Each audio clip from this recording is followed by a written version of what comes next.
ಏನಿಲ್ಲ ಆರಾಮ್. Wish happy Christmas day, wish happy new year. ಏನಿಲ್ಲ, 2 ಚಾಯ್ಸ್ ಮಾಡಬೇಕು. ಇದು ಬೈಕ್ ರೈಡಿಂಗು ಸಿಸ್ಟರ್, ಏನಿಲ್ಲ. ಯಾಕೆ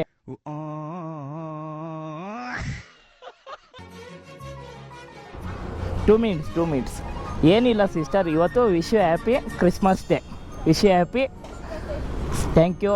ಏನು ಗೊತ್ತಾ, ಎರಡೇ ಕಾನ್ಸೆಪ್ಟ್ ಸಿಸ್ಟರ್. ಹೇಗೆ ಗಿಫ್ಟ್ ಇದೆ, ನ್ಯೂ ಇಯರ್ಗೆ ಚಾಕ್ಲೇಟ್ ಇದೆ. ನಿಮ್ಮದು ಸೆಲೆಕ್ಷನು, ಯಾಕೆ ಚಾಯ್ಸ್ ಮಾಡ್ತೀರೋ ಅದು. ಬೈಕ್ ರೈಡಿಂಗ್ ಏನಿಲ್ಲ, 2 ಮಿನಿಟ್ಸ್ ಅಷ್ಟೇ. ದಿಸ್ ಈಸ್ ಕಾನ್ಸೆಪ್ಟ್, ಆಯಿತಾ? ನೀವೇ ಚಾಯ್ಸ್ ಮಾಡಿ. ಯಾವ್ದಿರ್ಬೋದು ಅಂದ್ಕೊಳ್ತೀರಾ? ಗಿಫ್ಟ್ಸಾ? ಓಕೆ. ಟೈಮ್ ವೇಸ್ಟ್ ಮಾಡ್ತಾ ಇರೋಕ್ಕೆ ಸಾರಿ.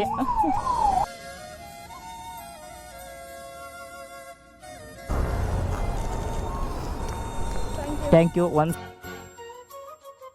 New year. Thank you.